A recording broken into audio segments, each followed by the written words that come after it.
का लेबू ना हम ना कहीं का हो मकई है देखो तुरंत खेते में से तोड़ के लेके आओ तन लेबू तो ले ला सस्ता में लगा दम भाव से बाजार में गोल तो महंगा बा आ को दिन के सुखाइलो रहता बारो कनी के जामल बा हो अरे सफा चौपटे है कर बार ना रहला मनी के बार बा तब मकई के फूल हटे ई फूले में ना भाती धरेला कहां फूल बा कौन चीज के फूल है अरउल के फूल है ई काच के फूल है अरे एकदम सोना की हो का हो मकई मकई तोरा के संग के करे हो मकई तो मैं संग के ले का रे दादी हैं हम तो निमन से तुम के गाड़ी देबू तो हमर काम में काम लगे तू बोल देबू हम धरा के हम जान हम के करा खो कहीं चलते चल सियो घर के है मामू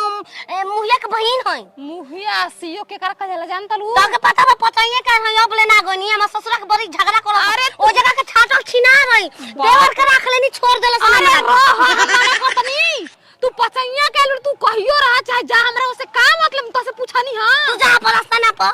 सफा खत्म अरे अरे अरे अरे मकई खाए ले ली तकाबू है ना तकाबू हमरा के तू भोसरो मकई आगवा जाम त मुए मकई हमर बेचा दे हमरा के सब के कहे तार मकई आई बोले रे तके मारा कूद कूद के छियत रो टिंकुआ के चाची मकई हरियर आई बो रे तबो हमरा के तू गाड़ी दे देबू बनल दे तू के रख तोरे माई के आवा गदिया मोय लूट के लेके चल गइल कहां तने के काहे हमर भालूक लगता हरामजादी कहीं के जा हरामजादी भूज के खाइबू लेकिन का छेर हटी कबार जाई तू खा के देख लियो लेला मकई अरे ताजा ताजा बाल लेला मकई के बाल लेला ताजा ताजा माल ले मकई के बाल लेला लेबू हो छिनरो सावा देखला के दे ऐसन बाल कबो खइलक भी राड़ी बिना दांतों के कुछ आ जाई कि मैं जाना रे हमारा संगे चलो मकैया में राजा जी रे चलो जवानी बस सुन एही समैया में राजा जी चलो जवानी बस सुन एही समैया में राजा जी तमाजा मारे हमारा संगे चलो मकैया में राजा जी तमाजा मारे हमारा संगे चलो मकैया में राजा जी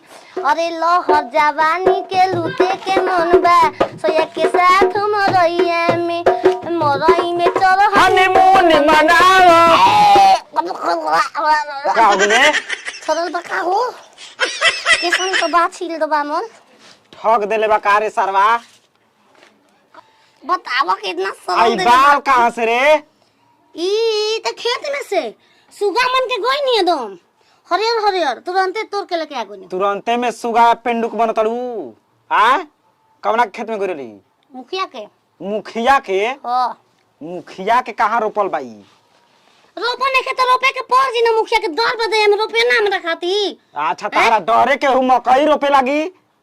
ए बाबा कौन बात नहीं हम किनो सुतल जी ने हमरा मकई सरिया दे बोल जी हम खेत में ना गंजे मकई के मकई में मजा मार लेबल जाई 12 बे मकईए से ना के मुहवा फुट जी अब तोरा से कहलो पाप बा भोसरी वाला के कहलो पाप बा आई खो कहां से लेके लिखा ना करे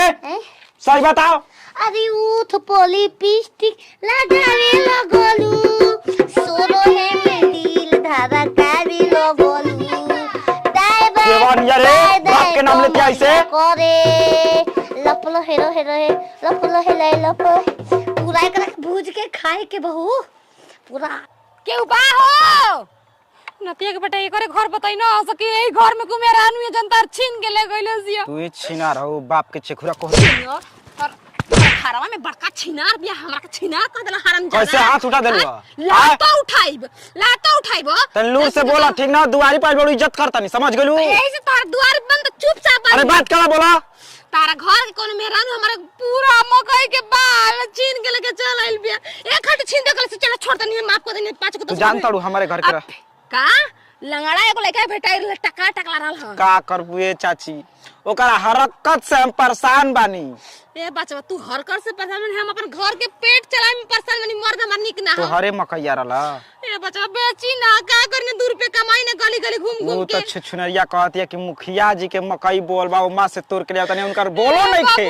ई बताओ कैसे एकरा में फूटेला, कैसे दाना बनेला, पटिकवा में कैसे बना जाला वो? दांत कटकटा गइल। ई तो दूध फेंकता है मारे रे हैं। ओहो दबा के दूध एकरे मकई के बनेला। अब तो शुरू में जाइम पड़े तो बताइए देम कि एकरे दूध बनेला हैं हो। बमला कहला कि तरानी त हमें दूध बा, ए मकइयो में तो दूध है बा। तोरी दादी अरे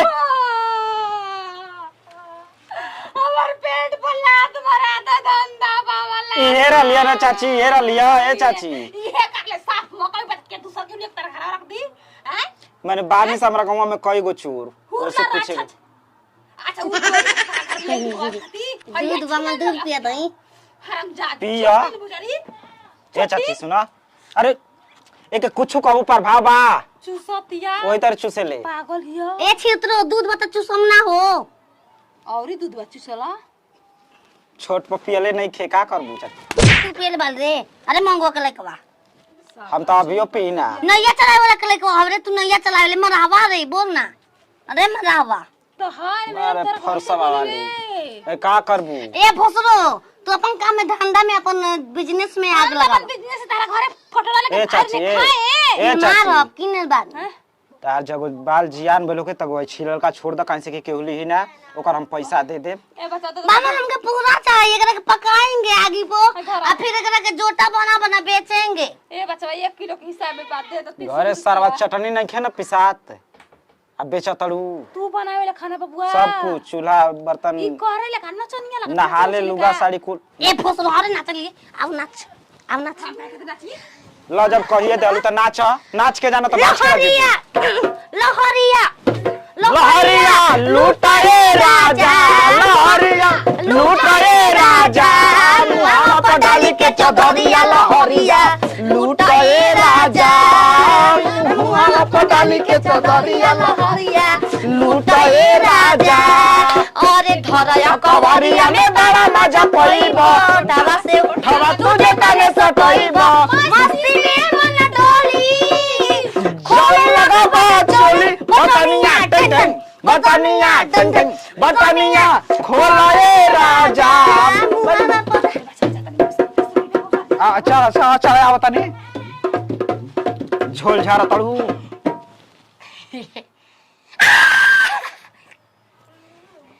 हे ही लायक बाड़ू जौना लायक बाड़ू बच गेल बा। तो रखल की ये उरे वो कैसे पूरा लेके चल गए? हम उतना मेहनत से लेके आए रही। वो पैसा लगा के आ गरीब आदमी घूम घूम बेचत या घामा में। ये मामू गोभी आदमी करिया खुला तू ज्यादा भव कतड़ू आय तू ना कले ओकरा के गोभी एक एगो अमीर बाना चकल गुंडू तो के भी पते नहीं।